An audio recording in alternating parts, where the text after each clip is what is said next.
شہدائے ملت جعفریہ و مومنین و مومنات جو آج ہمارے درمیان ہیں، سب کو یاد رکھتے ہوئے سورۃ الفاتحہ۔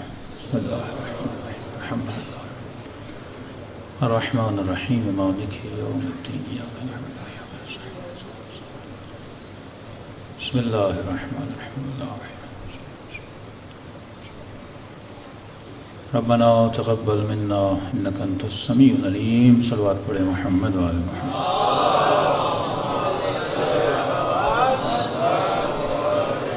بسم اللہ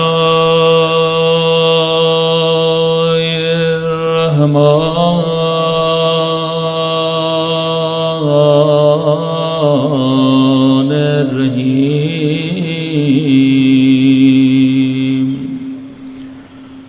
الحمد للہ رب العالمین۔ الحمد للہ کما هو اہلہ۔ الصلاۃ والسلام علی سید المرسلین وخاتم نبیین ابی القاسم محمد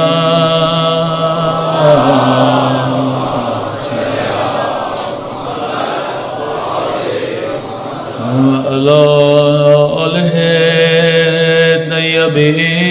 الطیبین الطاہرین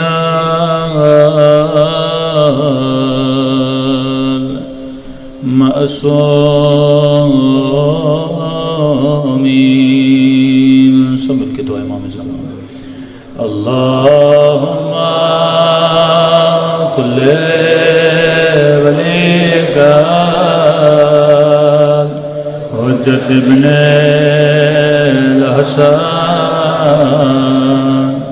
صلواتک علیہ وعلی آبائہ فی هذه الساعة وفي كل وليا وحافظا وقائدا ودليلا وعينا حتى تسكنه أرضك وتمتعه فيها طويلا برحمتك يا أرحم صلوات پڑھیں محمد۔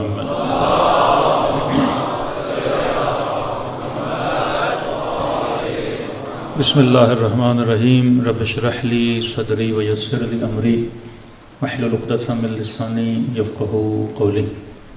اما بعد فقط قال امامنا الحسین علیہ الصلاۃ والسلام انما خرجت لطلب الاصلاح فی امت جدی۔ صلوات پڑھیں محمد و آل محمد۔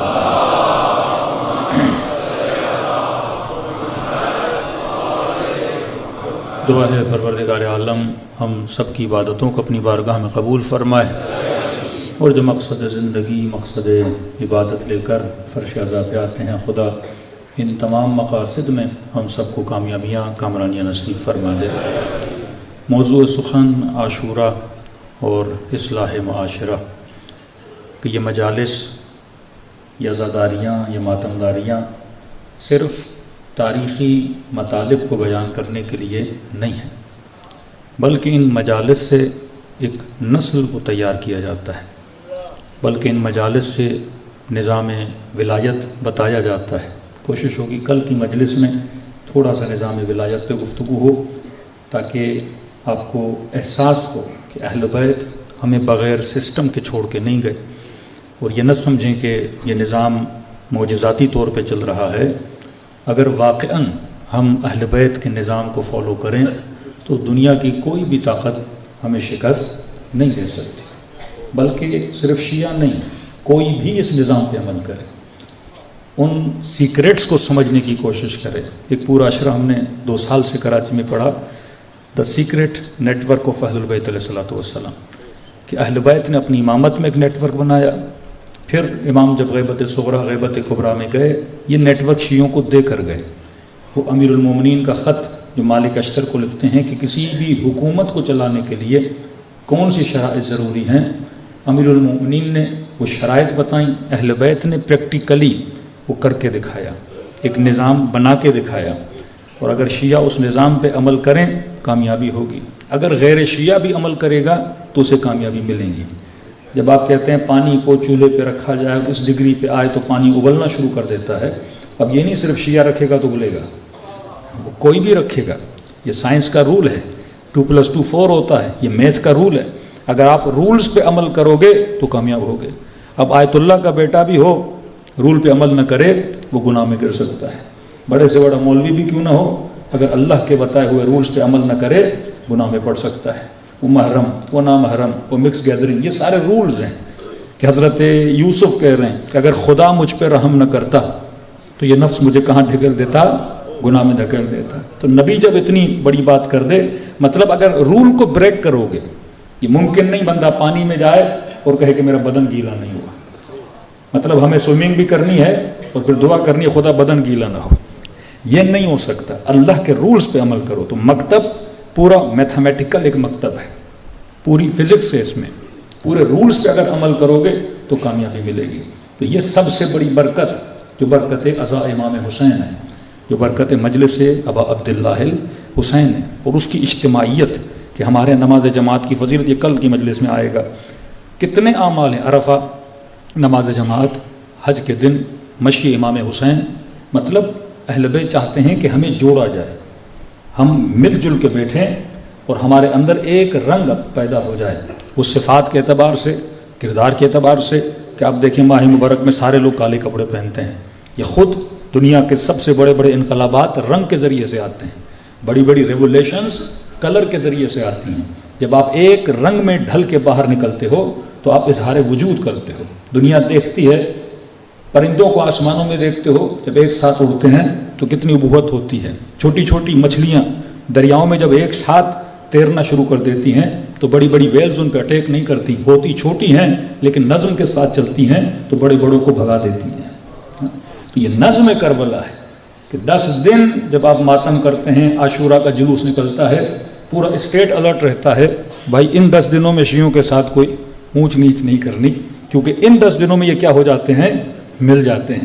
اسرائیل کے جرنلز نے میٹنگ کی، اس میں 3 جرنل نے کہا کہ جنگ ختم کرو. کہ کیوں ختم کریں؟ کبھی ان کا محرم آنے والا ہے، کیونکہ یہ محرم میں اور زیادہ ان کے اندر جذب شہادت پیدا ہو جاتا ہے، اور زیادہ ان کے اندر یکجہتی پیدا ہو جاتی ہے. تو اس میں امام حسین ہمیں کیا کرتا ہے، جوڑ دیتا ہے. اس میں ابا عبداللہ ہمیں کیا کرتا ہے، دلوں کو ملا دیتا ہے. دنیا کا ایک ملک بتائیے جس کے اندر آپ کو یہ مثال ملتی ہے. ابھی رشیا یوکرین کی جنگ ہو رہی ہے، پتہ نہیں کتنے سال چلے، لیکن کبھی یہ جنگ ختم ہوگی. لیکن جب ختم ہوگی تو ان 2 ملک کے رہنے والوں میں دشمنی ہمیشہ رہے گی، کیونکہ لوگ یہاں بھی مرے، لوگ وہاں بھی مرے. جہاں لوگ مرتے ہیں دشمنیاں کبھی ختم نہیں ہوتی. ایران اور عراق کی جنگ 8 سال چلی، 2.5 لاکھ لوگ ایران میں مرے. اب دنیا سوچ نہیں سکتی کہ 2 ملکوں کو 8 سال آپ لڑاؤ، 2.5 لاکھ ان کے بندے مارے جائیں. لیکن دنیا نے عجیب ماحول دیکھا اربعین حسینی میں، ایک عراقی دوسرے ایرانی کا پاؤں دبا رہا ہوتا ہے، ایک عراقی دوسرے ایرانی کو پانی پلا رہا ہوتا ہے. ہم کتنا بھی دور ہو جائیں اپنی غلطیوں کی وجہ سے، لیکن حسین پھر بھی ہمیں جوڑ دیتے ہیں اور دلوں کو ہلا دیتے ہیں.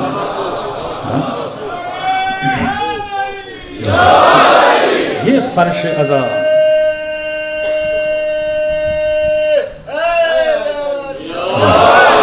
فرش عزا مؤلفۃ القلوب ہے، یہ دلوں کو جوڑنے کے لیے ہے.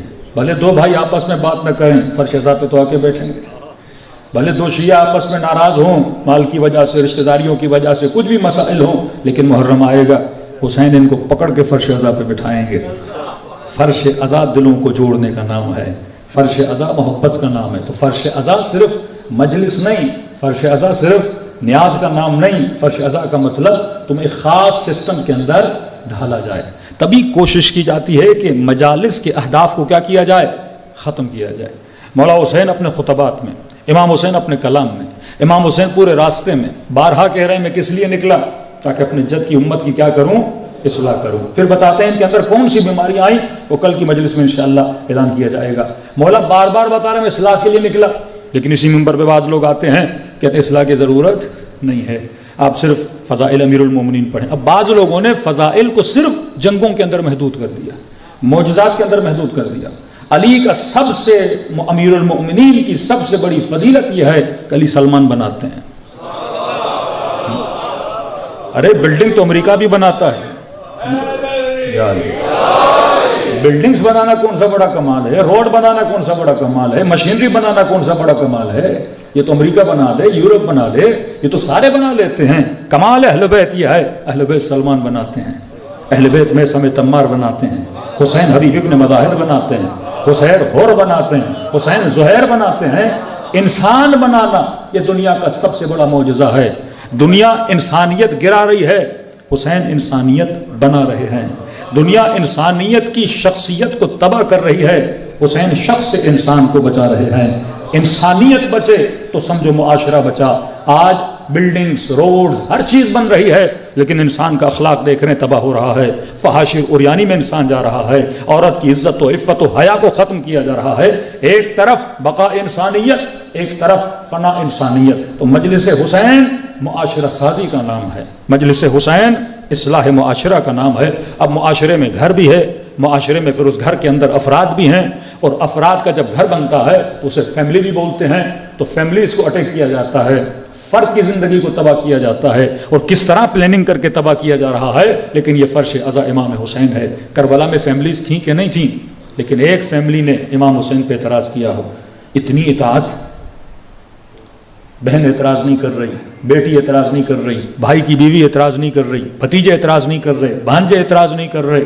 کربلا میں بس ایک رنگ ہے، اور اس کا نام ہے رنگ حسین ابن علی۔ اتنی اطاعت فیملیز کی امام حسین صلی اللہ علیہ وسلم سے، آج وہ اطاعتیں ختم کی جا رہی ہیں۔ تو یاد رکھیے کربلا کمپلیٹ ایک سماج کا نام ہے، ایک معاشرے کا نام ہے۔ وہ معاشرہ جو ایسے بچے جنم دلاتا ہے، جن بچوں کے اندر بہادری ہوتی ہے، جن کے اندر صبر ہوتا ہے، جن کے اندر عقلیں مضبوط ہوتی ہیں، جن کے اندر روحیں پروان چڑھتی ہیں۔ تو یہ سب کچھ ہمیں کہاں سے ملتا ہے؟ فرش اعظم حسین سے۔ آج 10 عین کو میں ختم کرنا چاہوں گا۔ تو کل ہم نے عرض کیا کہ مجالس عزا عاشورہ 10 عین، تاکہ آسانی سے آپ کو یاد ہو جائے۔ پہلی چیز جو مجلس حسین ہمیں دیتی ہے وہ عین عقل ہے۔ مجلس ابا عبداللہ عقل کو مضبوط کرتی ہے۔ میں عقل کو شاید خمسہ بھی یہاں پڑھ چکا ہوں کہ فرق انسان اور فرق حیوان کیا ہے؟ انسان صاحب عقل ہے، حیوان صاحب عقل نہیں ہے۔ اولئک کالحمار بل ہم اضل، خدا کہتا ہے وہ حیوان ہیں بلکہ حیوان سے بدتر ہیں۔ پروردگارہ کیوں؟ کہ ان کی مثال ایسے ہے جیسے گدھے کی پیٹھ پر کتابیں رکھی جائیں، گدھے کی پیٹھ پر کتابیں رکھی جائیں۔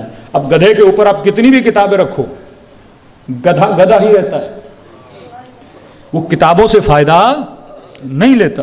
اللہ کہتا ہے بعض لوگ گدھے کی طرح ہیں، کتنے بھی بڑے مفتی بن جائیں، کتنے بڑے مولوی بن جائیں، لیکن یہ پتہ نہ لگے کہ یزید قابل لعنت ہے یا قابل لعنت نہیں۔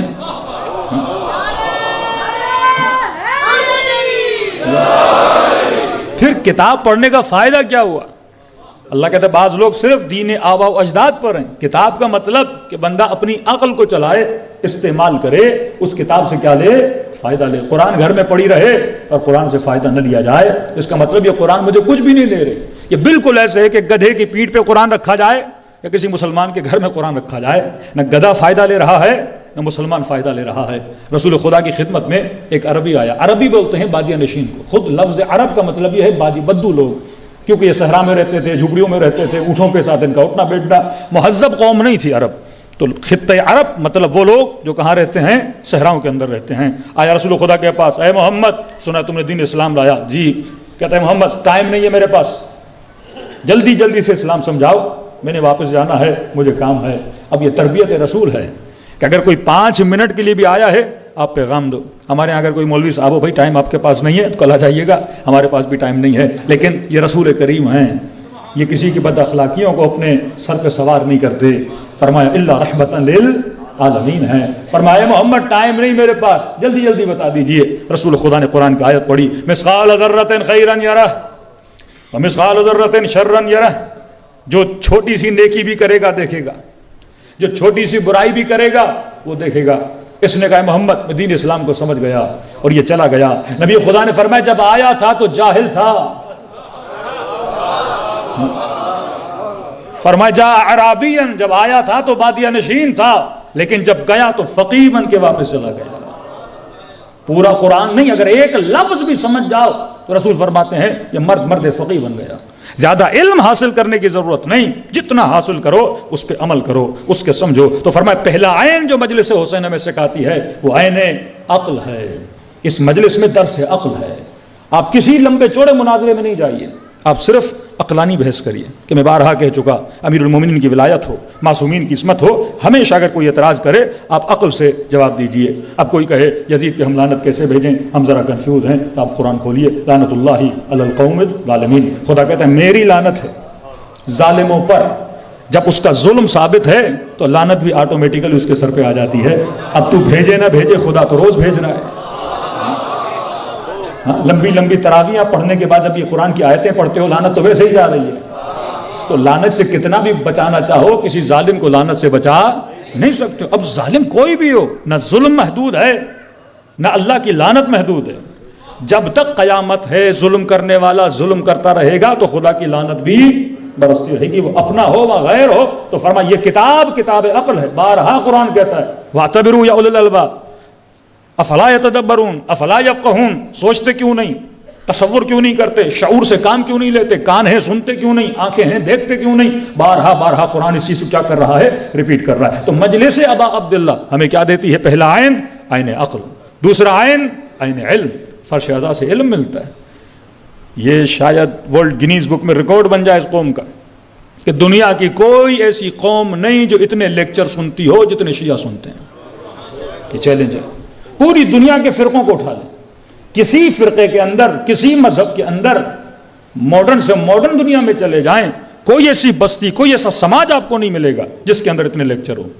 ہاں اگر لیکچر ہوتے ہیں یونیورسٹیز کے اندر ہوتے ہیں، پبلک پلیس پہ اتنے لیکچر نہیں ہوتے جتنے لیکچر امام حسین کے ذریعے سے ہمیں دیے جاتے ہیں۔ اور ایسے لیکچر جس کے اندر دنیا کے دانشوروں کا ذکر نہیں ہوتا، 14 معصوموں کا ذکر ہوتا ہے، قال رسول اللہ ہوتا ہے، قال جعفر الصادق ہوتا ہے، جہاں کلام وحی پروردگار عالم ہے جو مستقیم ڈائریکٹ انسان کے قلب پر اثر کرتا ہے۔ تو فرمایا فرش اعضاء سے عقل مضبوط ہوتی ہے، فرش اعضاء سے انسان کو اللہ کیا دیتا ہے، علم دیتا ہے۔ تیسری چیز فرش اعضاء سے انسان کے عقیدے مضبوط ہوتے ہیں۔ آج عقیدوں کو بگاڑا جاتا ہے، یہ تھیوریز، یہ اوپینینز، یہ نظریے جو بنائے جاتے ہیں، کبھی کہتے ہیں ڈارون کی تھیوری ہے، کبھی کہتے ہیں انسٹائن کی تھیوری ہے، کبھی کہتے ہیں کانٹ اور ڈیکارٹ کی تھیوری ہے۔ جناب یہ تھیوریز بنائی جاتی ہیں، انہی تھیوریز کے مطابق حکومتیں کھڑی کی جاتی ہیں، انہی تھیوریز کے مطابق پوری نوجوان نسل ایک تھیوری پہ چلتی ہے۔ یہ 80s میں 90s میں جو نوجوان یونیورسٹیز میں پڑھتے تھے ان کو پتا ہوگا، کبھی اوشو کی تھیوری آ جاتی تھی، مختلف لوگوں کی تھیوریز، تاکہ جوانوں کے ذہنوں کیا کیا جائے، خراب کیا جائے۔ اب ان پوری تھیوریز اور عقائد میں ہمیں کون بچاتے ہیں، امام حسین علیہ السلام۔ کبھی توحید پہ حملہ، کبھی عقائد کو غالیت کی طرف، کبھی نصیریت کی طرف، تو ہمیں سیدھے راستے پہ چلنا کون سکھاتے ہیں، امام حسین علیہ السلام، کہ تمہارے وجود میں توحید کس طرح ہونی چاہیے، ولایت اور امامت کس طرح ہونی چاہیے۔ تو یہ فرش اعضاء ہے جو ہمارے عقائد کو بچاتا ہے، لیکن وہ فرش اعضاء جس کو ڈائریکٹ لنک کیا جائے معصومین علیہ السلام سے۔ چوتھا عین، پہلا عین عقل، دوسرا عین علم، تیسرا عین عقیدہ، چوتھا عین عین عبرت۔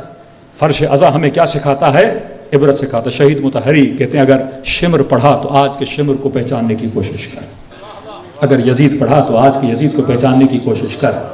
کل کا یزید اتنا خطرناک نہیں جتنا آج کا یزید خطرناک ہے۔ کل کا یزید تمہارے بچوں کو خراب نہیں کرے گا آج، لیکن آج کا یزید تمہارے بچوں کو خراب کرے گا۔ کل کے یزید سے تمہاری جان کو خطرہ نہیں ہے، آج کے یزید سے تمہاری جان کو خطرہ ہے. تو یزید شخص کا نام نہیں، یزید شخصیت کا نام ہے. یزید فرد کا نام نہیں، یزید خاص کردار کا نام ہے. اور یہ کردار ہمیشہ رہتے ہیں. جب تک شیطان ہے یہ کردار باقی رہیں گے، اور جب تک رحمان ہے تو حسین کا کردار بھی باقی رہے گا. صلوات پڑھے محمد و آل محمد.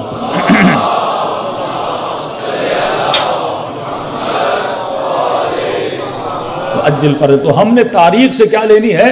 عبرت لینی ہے. پانچواں عین، عین عمل. صرف عقیدہ رکھنا نہیں، عمل بھی کرنا ہے. یا ایھا الذین آمنوا وعملوا الصالحات. اگر خاتون مجلس میں آ رہی ہے، سیدہ کے کردار کو سن رہی ہے، تو اس نے کیا کرنا ہے؟ عمل بھی کرنا ہے. اگر جوان مجلس ابا عبداللہ میں آ رہا ہے، اس نے کیا کرنا ہے؟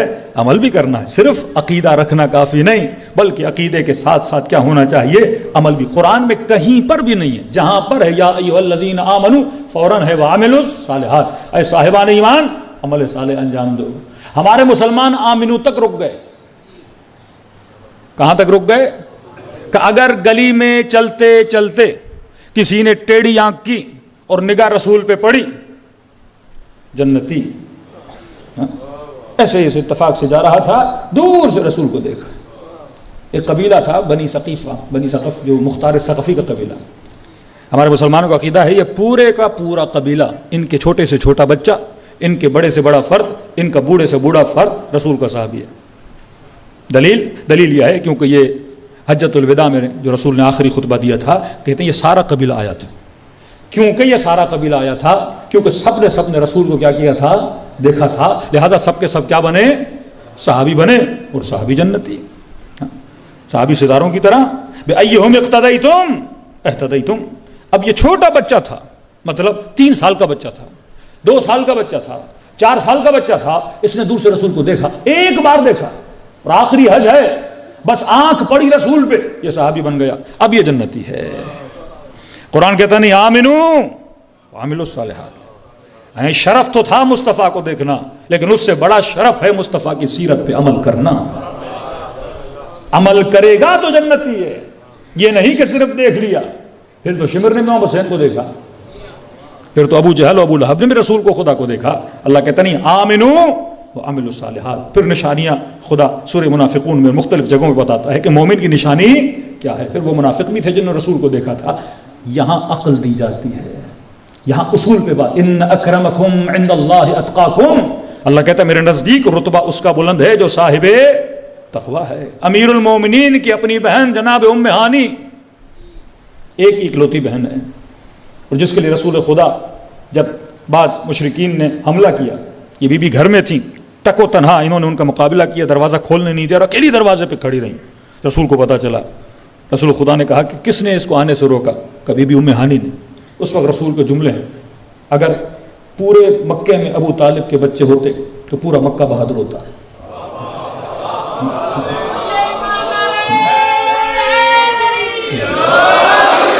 کہا کہ کمال، کہ یہ کمال یا علی، کہ یہ کمال اس بیوی کا نہیں ابو طالب کا کمال ہے. کہ نسل ابو طالب میں بہادری ہے. وہ چاہے لڑکا پیدا ہو وہ بھی بہادر، وہ چاہے لڑکی پیدا ہو وہ بھی بہادر. تو کہا کاش یہ پورا مکہ ابو طالب کے بچے ہوتا ہے تو سارے کے سارے کیا ہوتے؟ بہادر. اتنی عظیم بیوی امیر المومنین خلیفہ بنے. آئیں علی، پیسوں کی ضرورت ہے، بیت المال سے غالباً امیر المومنین 30 درہم اپنی سگی بہن کو دی. ابھی جا ہی رہی تھیں تو ایک اجمی عورت آئیں، مطلب عرب نہیں ہے، عجم تھی. اس نے کہا علی ضرورت ہے، اس کو بھی امیر المومنین نے 30 درہم دیے. ام ہانی نے کہا مولا میں عرب، یہ عجم، میں آپ کی بہن، خلیفہ کی بہن، ابو طالب کی بیٹی، مجھے بھی 30، اس عجم عورت کو بھی 30، تھوڑا سا تو فرق رکھیے. امیر فرماتے ہیں بہن جو تم بات کر رہی ہو میں نے پورا قرآن دیکھ لیا، کہیں پر بھی خدا نے عرب اور عجم کی بات نہیں کی. اللہ نے کہا ان اکرمکم عند اللہ اتقاکم. ہاں، یہ رفتار اصول پہ چلنا. دشمنی امیر المؤمنین، امیر شام بھی مانتا تھا علی بہادر ہیں. مطلب بہادری کے قصے معاویہ بن ابی سفیان بھی پڑھتا تھا کہ علی بہادر ہیں. امیر المؤمنین کی نماز اور تقویٰ کے قصے مدینے والے مکے والے بھی پڑھتے تھے. امام زین العابدین ہیں، یہ وقت کا کافر اور دشمن بھی کہتا ہے کہ یہ زین العابدین ہے. کوئی اس چیز سے انکار نہیں کرتا تھا. مسئلہ کیا تھا کہ جو اہل بیت اصول بناتے تھے ان اصولوں پہ چلنے کے لیے مسلمان تیار نہیں تھا کہ علی تو اچھا تو بہت ہے، متقی تو بہت ہے، لیکن تیرے اصول بڑے سخت ہیں، ہم ان اصولوں پہ نہیں چل سکتے۔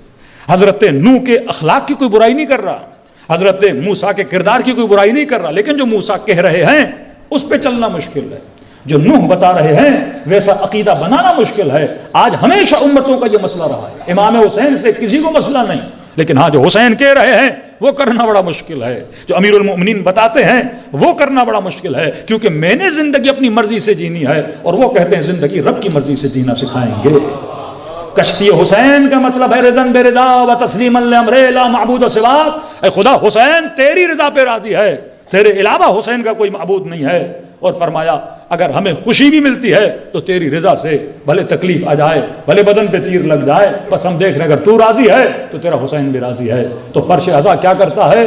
انسان کے اندر عمل کو پیدا کرتا ہے، صرف عقیدے پیدا نہیں کیے جاتے، عمل بھی بتایا جاتا ہے۔ بات ایسی مجالس ہے جس میں صرف عقیدہ مضبوط کیا جاتا ہے اور عمل زیرو ہوتا ہے، تو عقیدہ بغیر عمل کے کسی کام کا نہیں ہے، برترین عقیدہ ہو لیکن ساتھ میں عمل نہ ہو تو کوئی فائدہ نہیں ہے۔ بندہ دن سے صبح سے شام تک نمازیں پڑھتا رہے پر یہ کہے کہ میں نے وضو نہیں کرنا، تو جناب وہ ساری نمازیں تیرے منہ پہ ماری جائیں گی۔ شرائط ہے نماز کی، نماز پڑھنی ہے تو وضو کرنا پڑے گا، غسل واجب ہے تو انجام دینا پڑے گا۔ اسی طرح اگر عقیدہ اچھے سے اچھا ہے ساتھ میں آپ نے عمل بھی کرنا ہے۔ تو پہلا عین عین عقل، دوسرا عین عین علم، تیسرا عین عین عقیدہ، چوتھا عین عین عبرت، پانچواں عین عین عمل، چھٹا عین عین عرفان۔ مجلس عزا ہمیں کیا دیتی ہے؟ معرفت دیتی ہے، جس کے دوسرے لفظ بصیرت بھی ہیں، انسان کو بصیر بناتی ہے۔ آقا رہبر معظم کے پاس جب کچھ ذاکرین نوح خان گئے، آج تو مسئلہ یہ ہے کہ اب کسی نوح خان کو اصلاح کرے تو دشمن بن جاتے ہیں، مولانا اصلاح کیوں کر رہے ہیں؟ امیر مومنین فرماتے ہیں اگر علی کو اگر کوئی آ کر بتائے اصلاحی گفتگو کرے تو امیر مومنین اس کا شکریہ ادا کریں۔ فرمایا یہ کردار تمہارا ہونا چاہیے۔ رسول خدا کو اذن کیوں بولا جاتا تھا؟ حالانکہ ایک نیگیٹو ورڈ ہے، اتنی لوگوں کی سنتے تھے کہ تانے مارنا شروع کر دیے کہ الیاذ باللہ یہ کانوں کا الیاذ باللہ، اذن کہتے ہیں کانوں کا کچا، یہ لوگوں کے بہت سنتے ہیں، کہیں کیونکہ اللہ نے کہا وشاورہم، اے حبیب لوگوں سے کیا کرو؟ مشورہ لو۔ کوئی بھی آج کا سنتے سب کی تھے لیکن آخر میں فیصلہ کس کا تھا؟ اپنا دیتے تھے۔ اگر کوئی تمہیں تمہاری برائی بتا رہا ہے تو آپ کو کیا کرنا چاہیے؟ شکریہ ادا کرنا چاہیے، لیکن بجائے شکریہ جس طرح لوگوں نے نبیوں کے گلے کاٹے، نبیوں کو پتھر مارے، یا رسول ان کو جنت کی طرف دھکیل رہے ہیں، لیکن وہ کہتے زبردستی ہم نے کہاں جانا ہے؟ جہنم میں جانا ہے۔ حضرت نوح کہہ رہے ہیں عذاب آئے گا، مر جاؤ گے، لیکن بیٹا بھی ہے باپ کا ساتھ نہیں دے رہا، کیونکہ یہ ضد، یہ لجاجت کہ انسان کو پتا ہو میرے اندر عیب ہے۔ اگر رہبر معظم ایک معاشرے کا جب رہبر و لیڈر ہوتا ہے وہ اپنے نوح خانوں کو، وہ اپنے قوم کے اندر جو اسپیکرز ہیں، وہ چاہے اسپیکر نوحے کی صورت میں ہو، وہ چاہے خطیب کی صورت میں ہو، ان کی اصلاح کیا کرتے تھے۔ عجیب انہوں نے اصلاح کی، فرمایا اپنے نوحوں میں، اپنی شاعری میں عرفان پیدا کرو۔ عرفان کا مطلب معرفت والے شعر دو لوگوں کو۔ آج وہ معارف نہیں ہے۔ آپ کے ایک شاعر تھا، شہید ہو گئے، سبت جعفر صاحب، دیکھیے ایسا شاعر نہیں ہے۔ وہ غم امام حسین کو بھی بیان کرتے تھے، ساتھ میں پیام امام حسین کو بھی دیتے تھے کہ اگر کوئی وہ نوحہ سنے وہ جوان نوازی بن جائے، اگر کوئی خاتون و نوحہ سنے باپردہ بن جائے۔ امام زمانہ پہ پڑھتے بھی تھے، آخر میں پھر یہ بھی کہتے تھے کیسے منہ دکھاؤ گے جب مولا آئیں گے، تو پھر یہ چہرہ اس قابل ہے کہ امام زمانہ دیکھ سکیں۔ مطلب لوگوں کو جھجوڑتے بھی تھے کیونکہ شاعر کوزے میں بند کر دیتا ہے، الفاظ کا خزانہ اس کے پاس ہوتا ہے، تو کہا اپنی شاعری میں کیا پیدا کرو؟ معرفت پیدا کرو، عرفان پیدا کرو، معاشرے کو ایک جہت اور ایک طرف لے جاؤ۔ دشمن جب ایک گانا بناتا ہے اس کے اندر بھی اس کی پوری کوشش ہوتی ہے جوانوں کو فحاش بنایا جائے۔ ہاں ایک چھوٹا سا گانا ہوتا ہے اس کا 6 منٹ کا، 7 منٹ کا، 8 منٹ کا، لیکن اس کے اندر وہ سارے اپنے اہداف کو پورا کرنا چاہتا ہے کہ مجھے اس کو نچوانا بھی ہے، مجھے اس کو بے حیا بھی بنانا ہے، کل یہ گانے مارکیٹ میں آئیں گے، ان کی شادیوں میں میں نے بجوانے ہیں، پورے معاشرے کو میں نے کیا کرنا ہے؟ تباہ و برباد کر دینا ہے۔ وہ ایک گانے سے شیطان کے اہداف کو پورا کرتا ہے، ہم ایک نوح سے حسین کے اہداف کو بھی پورا کر سکتے ہیں۔ تو کہا کہ تمہاری شاعریوں میں کیا ہونا چاہیے؟ ایک میں ہمیشہ مثال دیتا ہوں، محمد رسولی ایرانی شاعر ہے، تسبیحات حضرت زہرا اس نے پڑھا، کس نے سوچا تھا کہ تسبیح پہ نوحہ لکھا جائے؟ یہ کریٹیوٹی ہے انسان کی. اللہ اکبر سبحان اللہ الحمدللہ، ایک تسبیح پہ نوحہ پڑھ دیا. اب جو بندہ یہ نوحہ سنے گا اس کا دل کرے گا کہ میں نماز کے بعد تسبیح حضرت زہرا بھی پڑھوں. پھر تسبیح زہرا کی نیت کرے گا تو پھر نماز بھی پڑھنی پڑے گی، فرش اذا پر بھی آنا پڑے گا، کیونکہ تسبیح کس کے بعد پڑھی جاتی ہے؟ نماز کے بعد پڑھی جاتی ہے. تو ایک نوحے نے انسان کو نمازی بھی بنا دیا، تسبیح سیدہ بھی یاد کروا دی، اور اس تسبیح میں جو اللہ کے شکریہ ادا ہے وہ جوان نے الفاظ بھی کیا کر لیے؟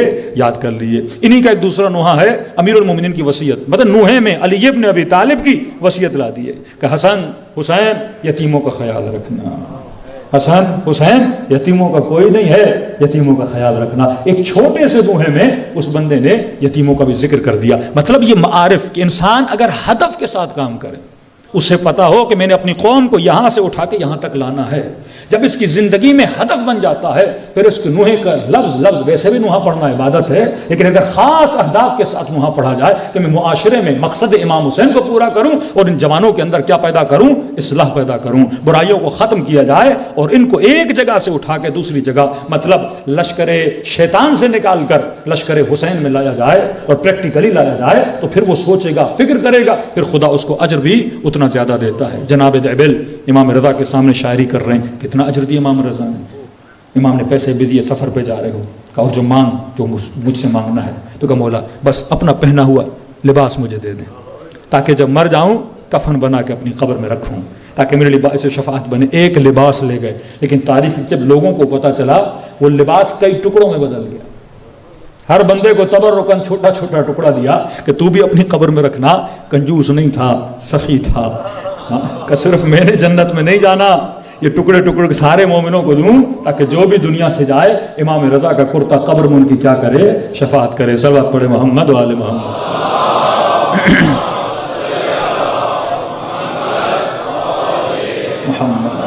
تو عین عرفان کے بعد آتا ہے عین عدو، دشمن شناسی. کل اس پہ میں نے بات کی کہ اہل بیت بتاتے ہیں دشمن شناس بنو. یہ ٹاپک بہت لمبا ہے، اس پہ کل کی مجلس میں انشاءاللہ اصلاح فیملی، اصلاح نفس، پھر اصلاح معاشرہ، یہ جتنا گنجائش ہوئی وقت میں اتنا ہم بیان کریں گے.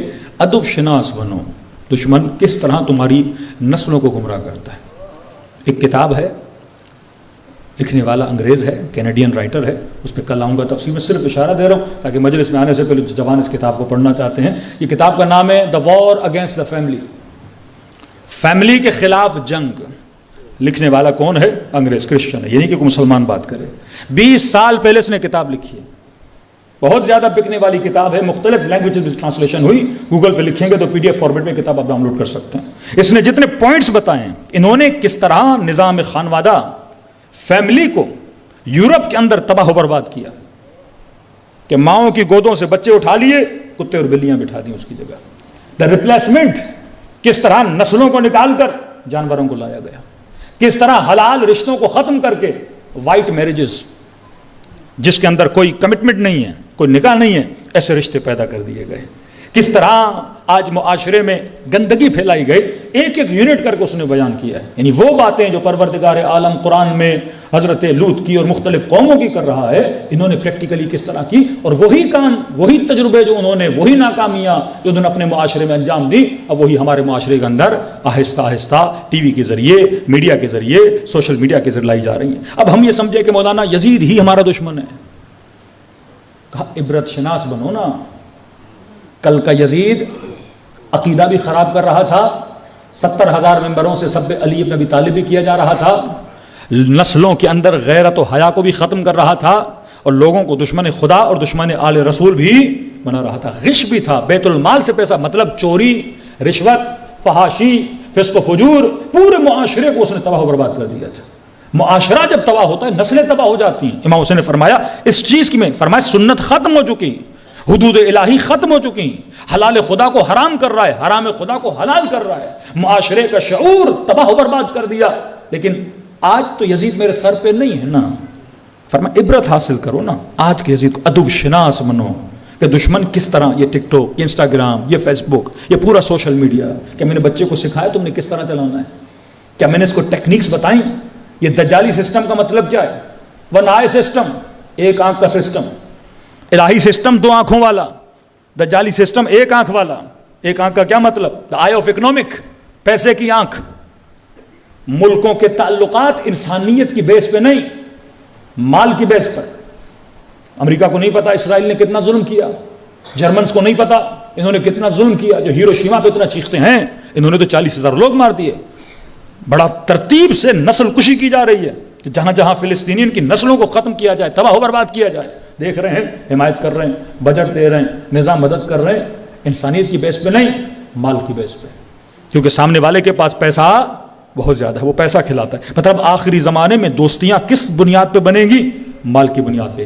رشتے کس بنیاد پہ بنیں گے؟ انسان کو مہذب بنایا جائے گا، اخلاق مند بنایا جائے گا. کس کے ذریعے سے؟ مال کے ذریعے سے. میں چھوٹی سی مثال دیتا ہوں. یہی پاکستانی پاکستان میں ہے، سگنل بھی توڑتا ہے، ہر قانون توڑتا ہے. یورپ جاتا ہے، انسان کا بچہ بن جاتا ہے. نہیں، یہاں سگنل توڑے گا، وہاں رات کے 3 بجے بھی سگنل کے پیچھے کھڑا ہو جائے گا. بھائی کوئی نہیں دیکھ رہا، آگے بڑھو. نہیں مولانا، دجال کی آنکھ دیکھ رہی ہے. ہاں، کیمرہ ون آئے ہے نا. کیمرہ کیا ہے؟ ہم سب کے موبائل میں بھی ہے کیمرہ. یہ دجال کی آنکھ آپ کو دیکھ رہی ہے. پیچھے بھی دجال کی آنکھ، 3 آنکھیں. ہاں، یہ ساری آنکھیں آپ کو کیا کر رہی ہیں؟ یہ سسٹم آف دجال ہے. واچ کر رہا ہے آپ کو، دیکھ رہا ہے آپ کو. اچھا میں ڈرتا کیوں اس سے؟ The power of economic. باپ کو چھوڑا، ماں کو چھوڑا، خاندان کو چھوڑا، تہذیب کو چھوڑا، کلچر کو چھوڑا، سب کو چھوڑ کے وہاں گیا. کس کے پیچھے؟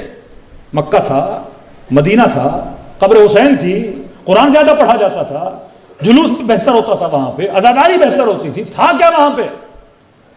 پیسہ ہے، انگلینڈ میں پاؤنڈ ہیں، آسٹریلیا میں ڈالر ہیں، مال، دولت. دولت کے پیچھے گیا.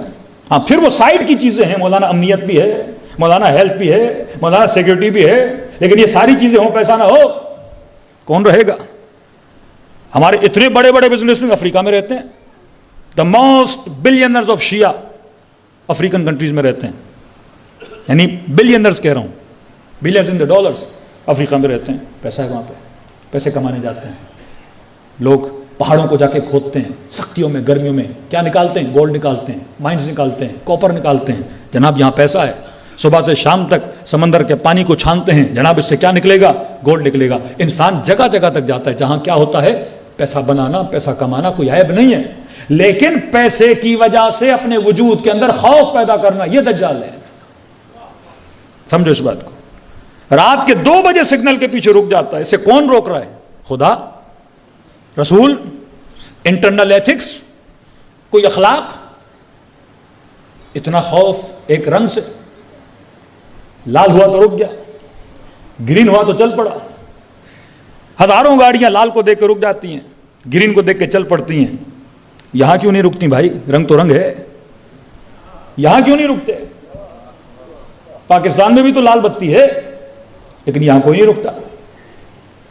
یہاں سب کے لیے گرین ہی گرین ہے. ہاں، یہاں روکنے کے لیے سافٹ ویئر اپڈیٹ کرنا پڑتا ہے. ہاں، خوف، ڈر. ڈر کس چیز کے ذریعے پیدا کیا جائے؟ یہ نظام آف دجال ہے. کہ مولانا پاکستان سے گیا انگلینڈ، کس چیز کے پیچھے؟ پیسے کے پیچھے. اب سگنل توڑوں گا تو $500 کا فائن آئے گا. نقصان کسے ہو رہا ہے؟ پیسے کو ہو رہا ہے. تو بقاء مال کے لیے یہ کیا کرتا ہے؟ اخلاق مند معاشرہ بنتا ہے. کوئی بری بات نہیں ہے. UAE میں بھی چلے جائیں، انسان صحیح ڈرائیونگ کرتے ہیں. لیکن پاکستان میں پتا ہے کہ جناب $200 دیں گے، پولیس والا مجھے چھوڑ دے گا. اس کو خوف ہے ہی نہیں نا. اگلا بندہ روکے گا، میں نے 500 دے کے اپنی جان چھڑا دینی ہے. لیکن یہاں پر بھی اگر فائنس کو ہائی کیا جائے تو یہ معاشرہ کیا بن جائے؟ اخلاق مند. نگاہ اہل بیت کیا ہے؟ کہتے ہیں پیسے کی وجہ سے اپنے وجود پہ کنٹرول پیدا نہ کر. پیسہ تجھے کنٹرول نہ کرے. اگر تجھے اخلاق مند بننا ہے، با اخلاق بننا ہے، تو کس کے خوف کی وجہ سے بنو؟ اللہ کے خوف کی وجہ سے. کہ کوئی اور آنکھ بھی ہے کیمرے کے علاوہ جو تجھے دیکھ رہی ہے، جس کا نام ہے اللہ کی آنکھ، جس کا نام ہے امام زمانہ کی آنکھ، جس کا نام ہے تیرے اندر ضمیر کی آنکھ، جو تجھے دیکھ رہی ہے. امام حسین کے پاس جوان ہے، مولا گناہ کرنا نہیں چاہتا، کل شاید میں نے بیان کیا، امام فرمایا 2 کام کر، پھر جا کے گناہ کر، خوش ہوا کہ مولا کو سلوشن دے رہے ہیں، مولا بتائیے جلدی جلدی 2 کام کروں، پھر جو دل کرے جا کے گناہ کر، مولا کیا کروں؟ فرمایا پہلا کام میں کیسی جگہ پہ جا کے گناہ کر جہاں خدا کی آنکھ نہ دیکھے۔ ہمارے الٹ ہے نا، لوگوں کے سامنے شریف حضرت، کیمرے کے سامنے شریف، کیمرے کے پیچھے بعض لوگ بڑے سے بڑے بدماش بن جاتے ہیں، کیونکہ کیمرے کا ڈر، کہتے ہیں یہی ڈر خدا کی آنکھ کا پیدا کر۔ اگر توحید پر ایمان ہے تو اس اللہ کی آنکھ بھی کوئی فزیکل وجود ہے کہ نہیں ہے؟ مادی وجود نہیں ہے، پر خدا کی آنکھ تجھے دیکھ تو رہی ہے نا۔ اسے کہتے ہیں عقیدہ معاد، 2 آنکھیں، ہاں معاش بھی مضبوط کر، معاد بھی مضبوط کر۔ یہ 2 چیزیں اگر تیرے اندر آ گئیں تو ادب شناسی کے دشمن کس طرح میرے بچوں کو اپنی طرف اٹریکٹ کرتا ہے، پاکستان کے سارے برینز کو، سارے کریمز کو یہ لے کر وہاں جاتے ہیں، پھر یہی کریم اور یہی برین ان کی خدمت میں چلی جاتی ہے، پھر خدمت کرتے ہیں تو وہ ملک کیا کرتے ہیں؟ ترقی کرتے ہیں، پھر ہم کیا کرتے ہیں؟ ہماری اقوام کو اپنا خادم بناتے ہیں، مطلب ہم ہی سے کام لے کے ہم ہی کو غلام بناتے ہیں۔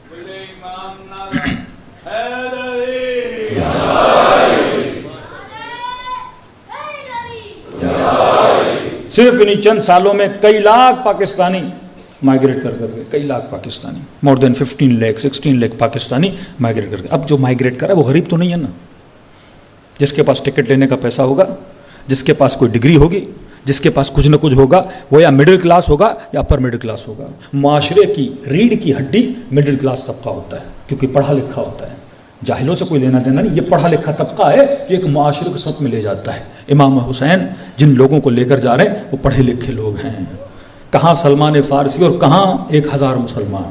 سلمان تو سلمان ہے نا، کیونکہ سلمان کے پاس برین ہے، سلمان کے پاس عقل ہے۔ تو فرمایا ایک عین ادب شناس بنو، دوسرا عین عواطف، ہمارے ایموشنز کو اہل بیت علیہ الصلوۃ والسلام صحیح سمت میں لے کر جاتے ہیں کہ کہیں اپنے ایموشنز کو خراب اور تباہ برباد نہ کرنا، اپنے ایموشنز کو ڈراموں میں، اپنے ایموشنز کو غلط محبتوں میں گرفتار نہ کرنا کہ رہے جوان اگر رونے کا دل ہو تو میرے جد حسین پہ رو، تمہاری خوشیوں میں بھی عقل ہو، تمہارے غموں کے اندر بھی کوئی ریزن ہو۔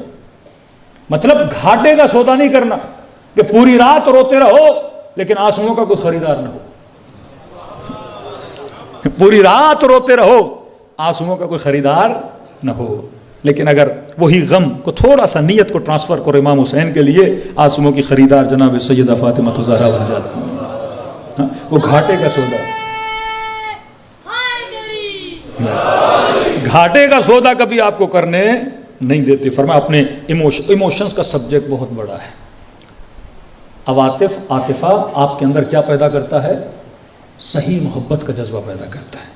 مجلس امام حسین میں آتے ہو، اغیار کی محبت نکالتے ہیں حسین، پاک محبت کو تمہارے دل کے اندر جمع کرتے ہیں۔ ہمارے استاد نے ایک بڑا اچھا جملہ کا میں ملخص جوانوں کے لیے استعمال کر رہا ہوں، کہتے ہیں اگر کوئی گائے، غور سے سنیے، اگر کوئی گائے کسی قصر میں، کسی محل کے اندر چلی جائے وہ بادشاہ نہیں بنے گی۔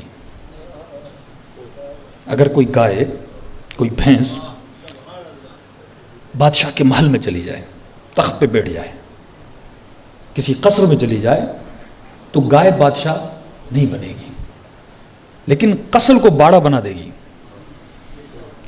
بھینسوں کا باڑا بولتے ہیں، کیا بولتے ہیں آپ لوگ؟ ہاں باڑا بولتے ہیں نا۔ کہتی وہ خود تو بادشاہ نہیں بنے گی لیکن اس محل کو باڑا ضرور بنا دے گی، گندگی کر کر کے قصر کا ستیہ ناش کر دے گی۔ تو کا جوان دل کے قصر میں کسی بھینس کو داخل ہونے نہ دینا۔ یہ جو دل کا قصر ہے نا، یہ قصر ہے، اس کے اندر کسی فالتو انسان کو آنے نہ دینا، کیونکہ اس نے دل کے اندر باڑا ہی بنانا ہے، کیونکہ وہ بھینس ہے، ایک بے عقل، ایک جاہل، ایک فاسق، ایک بد کردار، ایک بد رفتار انسان کی محبت میں گرفتار ہو جاؤ گے، وہ تمہارے دل کو تباہ کر دے گا۔ لیکن اسی محل میں، قصر میں اگر کوئی انسان داخل ہو جائے تو بادشاہ بن سکتا ہے۔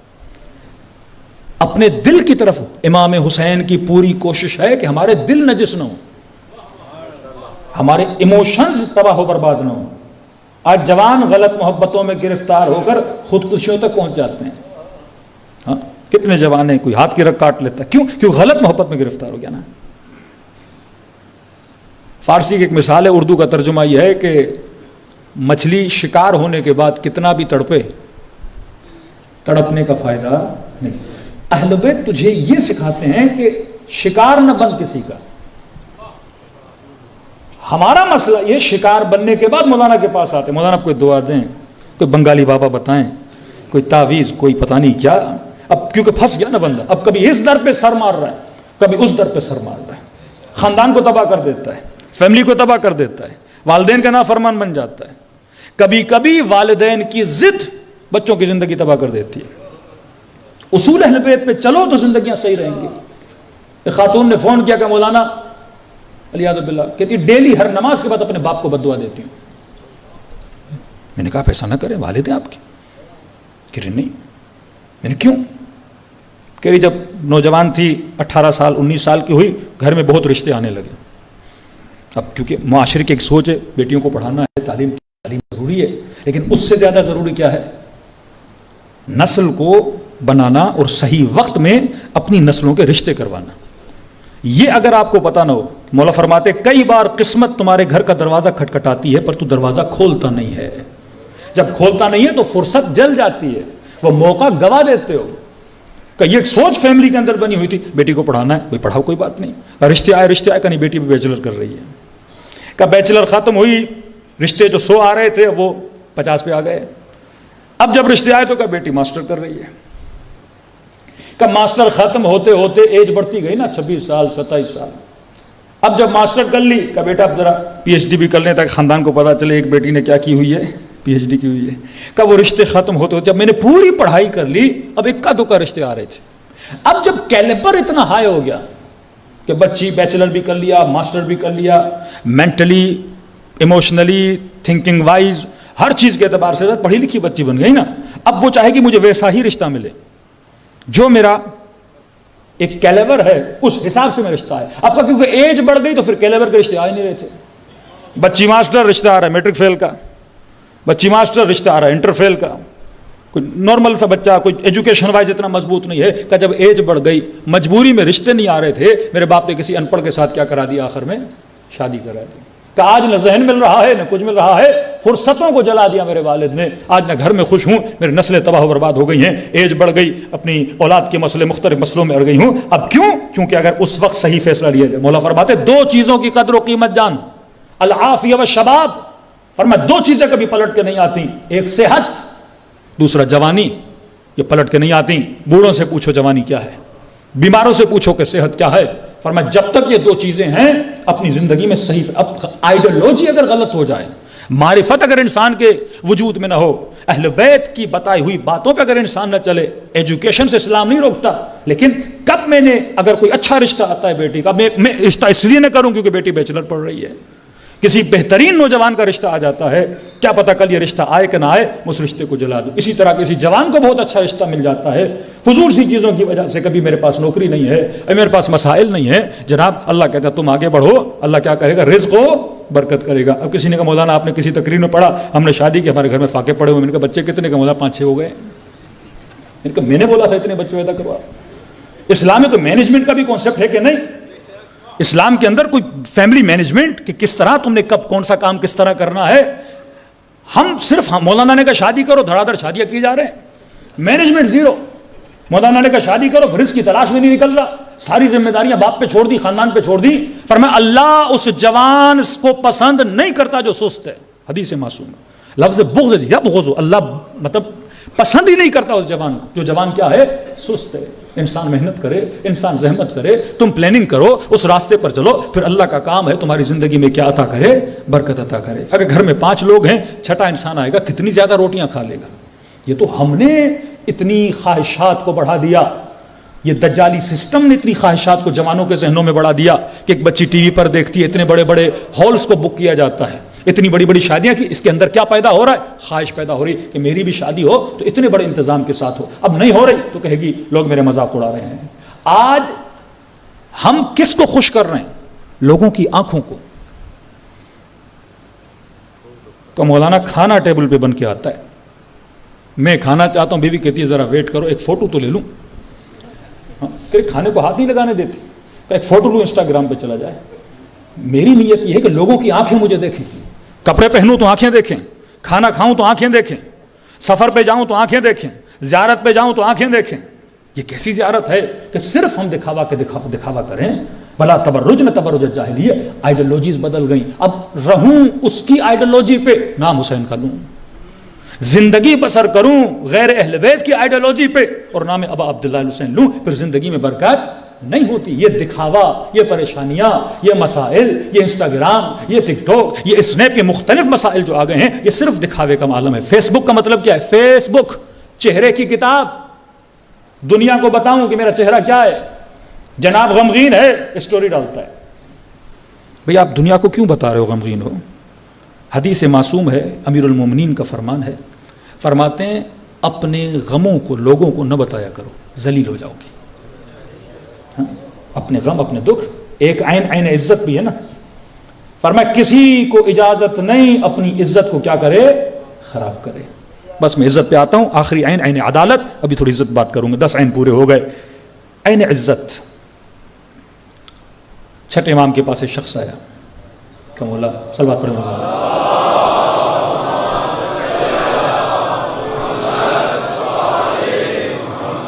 غالباً جناب ابو بصیر کا مولا تنگ دست ہوں، پیسوں کی ضرورت ہے۔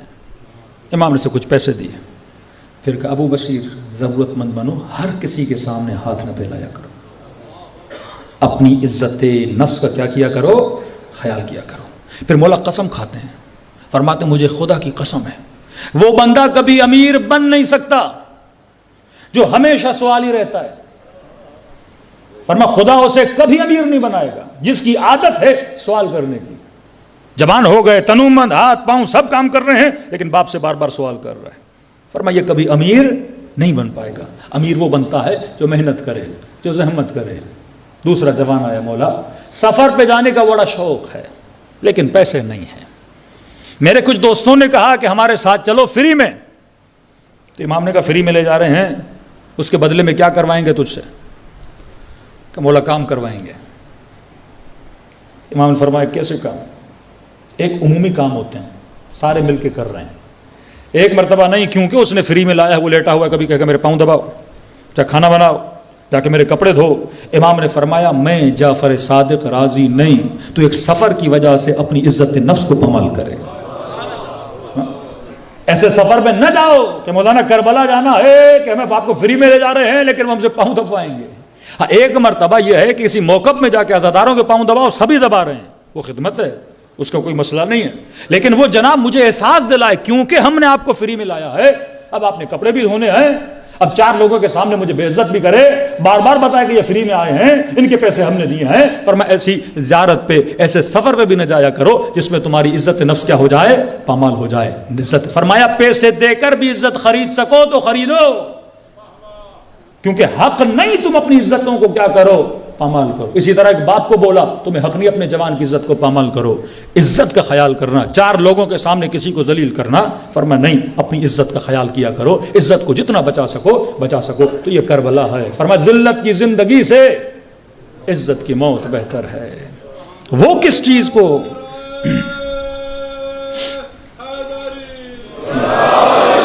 وہ کس چیز کو عزت سمجھ رہے ہیں؟ ہم آج بس یہ ہے کہ لوگوں کی آنکھیں مجھے پسند کریں، لوگوں کی آنکھیں مجھے لائک کریں۔ مولا فرماتے ہیں پوری دنیا کی آنکھیں تجھے پسند نہ کریں، بس ایک خدا کی آنکھ تجھے لائک کر دے، ایک خدا کی آنکھ تجھے پسند کر دے۔ اللہ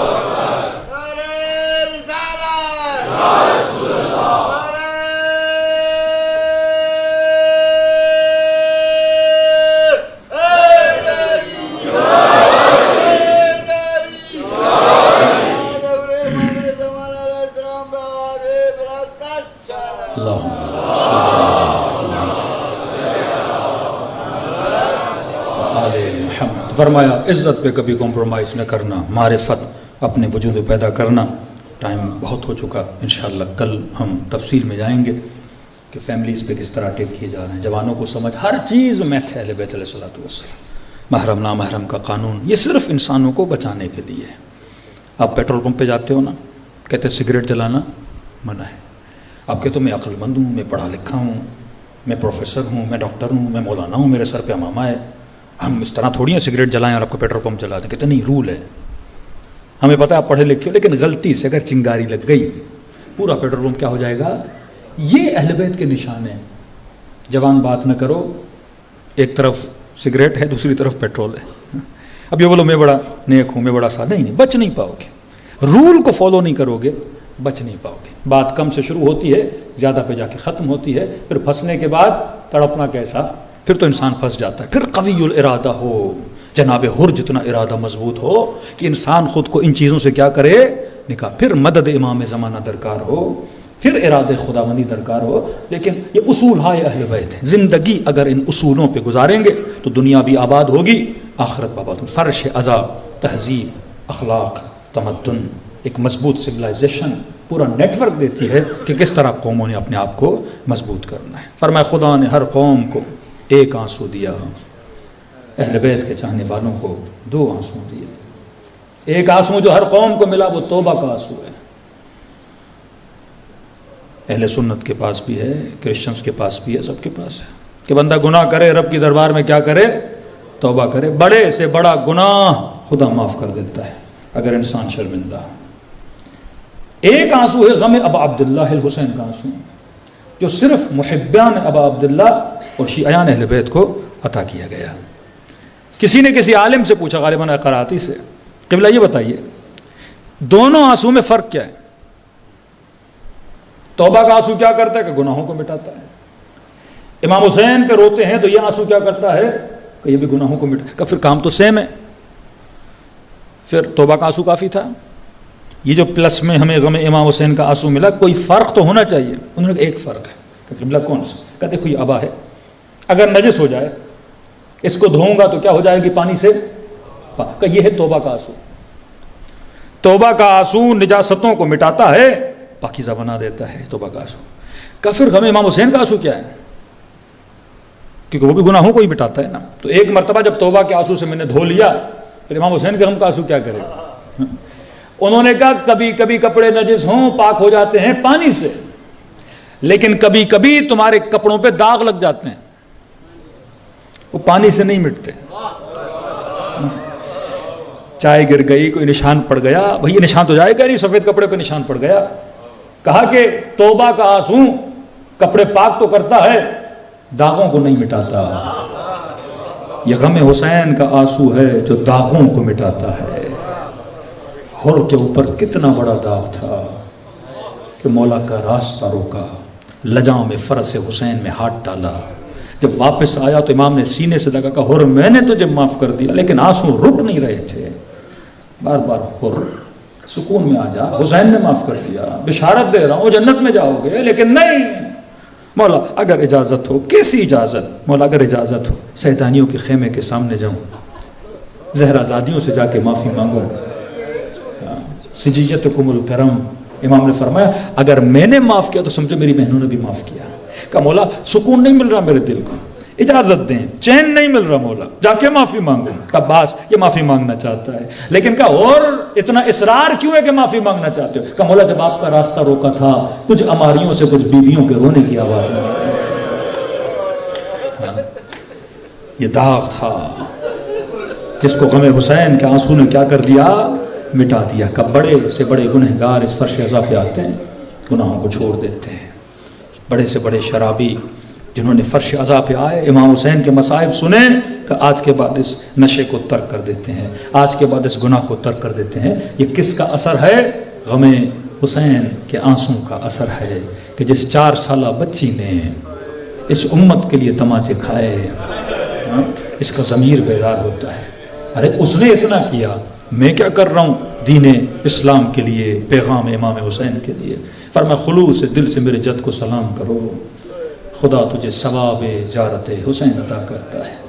اس سلام میں بڑی برکت ہے. بچوں کو یاد دلاتے ہیں بیٹا جب بھی مشکل ہو، پریشانی، توسل بھی ہے سلام، امام حسین کو یاد کیا کرو، دل بھٹکتا نہیں ہے. میں نے نہیں دیکھا پتھر سے پتھر دل کو حسین موم بنا دیتے ہیں. عجیب کمال امام، خود نام امام حسین میں، سارے 12 معصومین اپنی جگہ پر، لیکن خدا نے امام حسین میں ایک عجیب ربط رکھا ہے انسان کے قلب کا. اتنی برکت نام امام حسین میں، یعنی قسی القلب ترین بندہ آپ امام حسین سے اور ذکر امام حسین سے ملائیں، 5-6 دن 7 دن آئے گا، دل موم بن جاتا ہے۔ مطلب وہ زمین کو ہموار کرتا ہے، کہتے بیج تو خود لگا، میں نے تیری زمین کیا کر دی؟ تیار کر دی۔ زمین کی سختیاں، پتھر تھے، ہل چلا کے کیا کرتے ہیں، میں نے تیری زمین کو ہموار کر دیا، نرم کر دیا، اب تو اس میں بیج لگا، اور بیج لگانے کے بعد پھر اس کو پانی دے غم حسین کے آنسوؤں سے، پھر دیکھ ثمر کیسا نکلتا ہے، پھر دیکھ درخت کیسا بنتا ہے، پھر وہ درخت ولایت ہے، پھر وہ درخت صبر و جمال ہے۔ دلوں کو کربلا لے جائیں، سلام کریں جیسے زینب کبریٰ نے سلام کیا۔ السلام علی الحسین وعلی علی ابن الحسین وعلی اولاد الحسین وعلی اصحاب، سب مل کے السلام علی حسین وعلی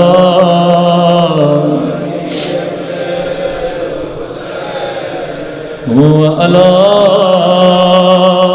اولاد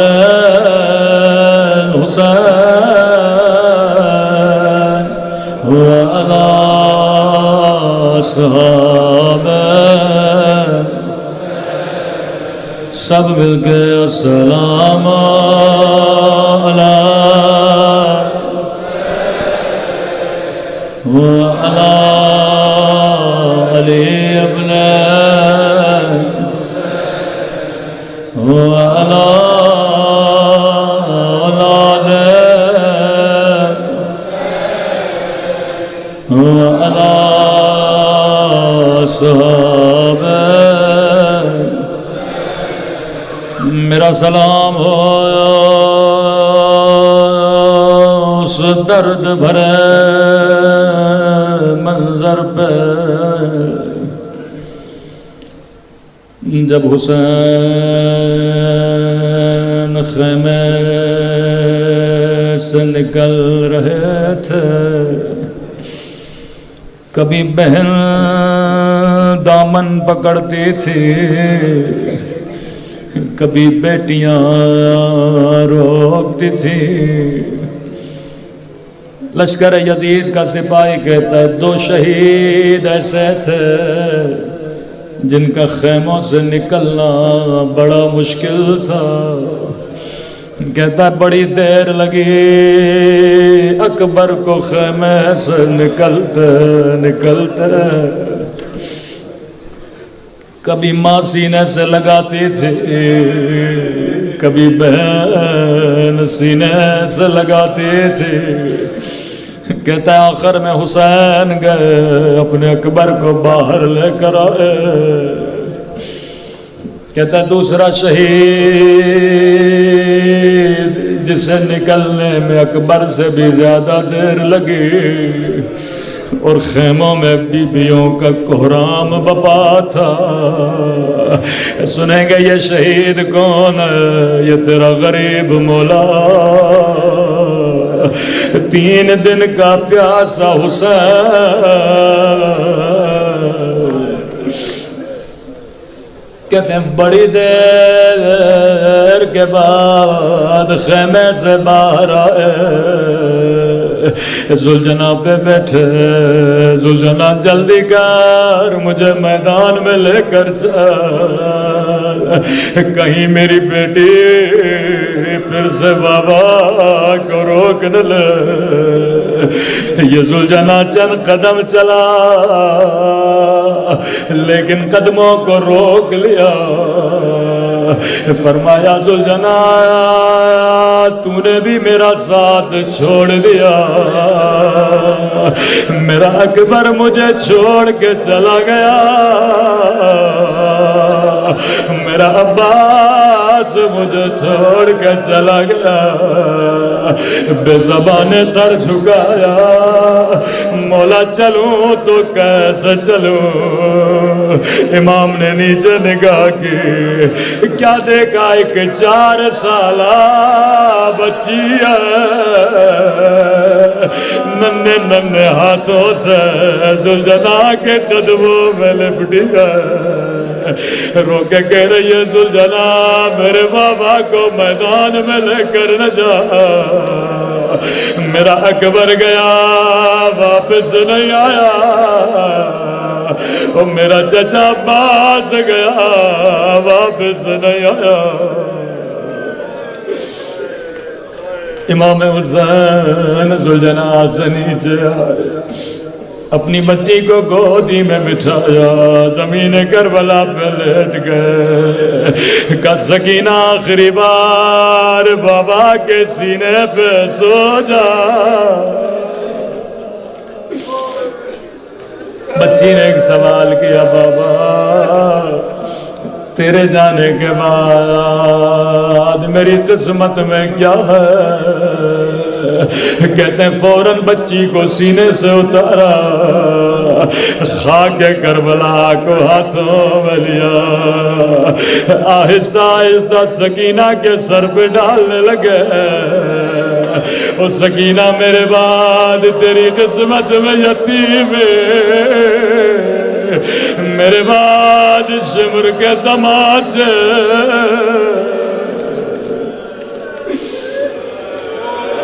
لیکن سکینہ اماں کو تنگ نہ کرنا کہ مجھے بابا کا سینہ چاہیے۔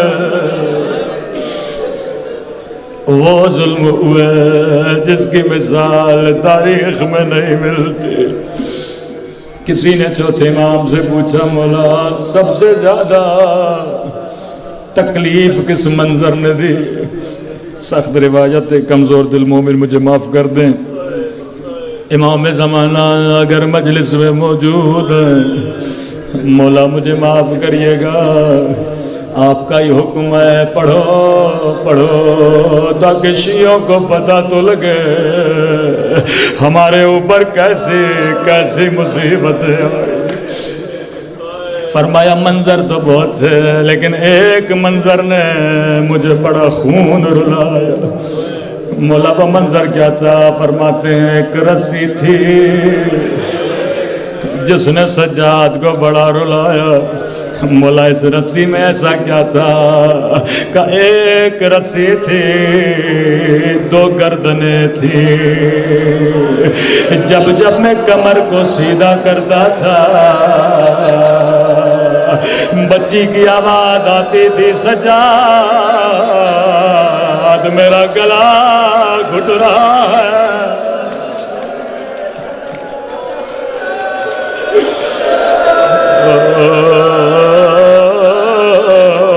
سجاد میرا گلا گھٹ رہا ہے۔ کب پورے راستے میں جھک جھک کے چلتا رہا تاکہ کسی بچے کے گلے کو تکلیف نہ ہو۔ کہ یہ تکلیف اپنی جگہ، لیکن اس منظر نے مجھے بڑا رلایا۔ کہ جب قافلہ لہیں کے دربار میں پہنچا، یہ لہیں سفرے پہ کھانا کھا رہا تھا، یہ شمر سے پوچھتا رہا یہ کون ہے یہ کون ہے؟ کبھی زینب کی طرف اشارہ کیا، اے کاش تو اندھا ہو جاتا، علی کی بیٹیوں کو نہ دیکھتا۔ اللہ جانے امام زین العابدین پہ کیا گزرے۔ کہتے ہیں پوچھتے پوچھتے اس کی نگاہ 4 سالہ بچی پہ پڑی۔ پہلے سے اس کو بتا دیا تھا یہ بچی بابا سے بڑا پیار کرتی ہے۔ امام فرماتے ہیں ہمیں تکلیف دینی ہوتی تھی تو سکینہ کو مارتے تھے، کیونکہ جانتے تھے یہ بچی سے بڑا پیار کرتے۔ یہ پہلے سے دشمنوں کا رویہ تھا، باپ کو تکلیف دینی ہے بیٹے کو مارتے تھے۔ کہتے لئی نے بچی کو دیکھا، پہلا سوال کیا بچی بتا تیرا نام کیا ہے؟ تھوڑا میری طرف دیکھیے گا. پہلا سوال کیا بچی تیرا نام کیا ہے؟ راوی کہتا ہے جیسے پوچھا بچی تیرا نام کیا ہے؟ کہتا ہے بچی کے ہونٹ ہلے لیکن آواز نہیں نکلی. دوبارہ کہا مجھے بتاتی کیوں نہیں تیرا نام کیا ہے؟ راوی کہتا ہے دوبارہ ہونٹوں میں جنبش آئی لیکن آواز نہیں نکلی. تیسری مرتبہ غصے میں کہا مجھے جواب کیوں نہیں دیتی؟ یہاں چوتھے امام کی آواز آئی او نہیں بچی بتا تو رہی ہے لیکن گردن کی رسی بڑی تنگ ہے.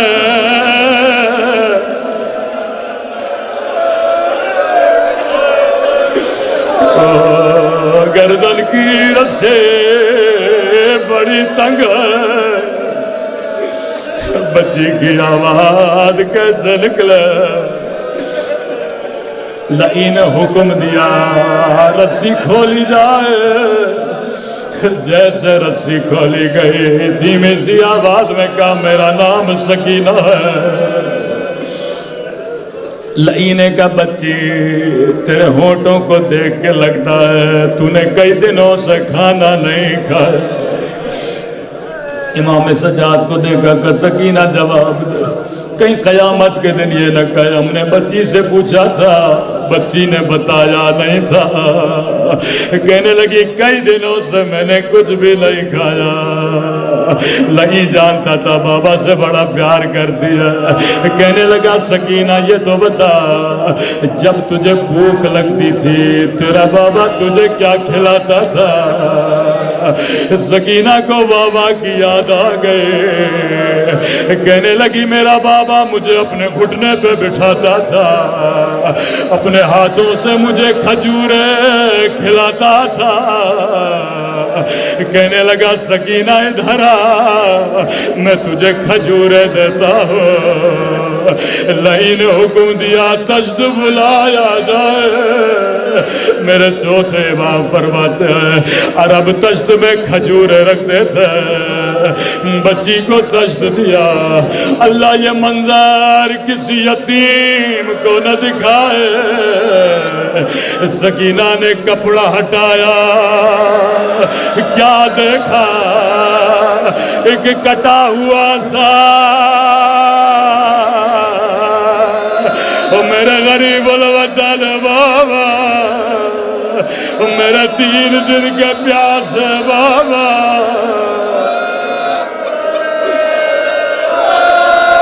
اللہ لعنت اللہ علی القوم الظالمین. ماتم حسین.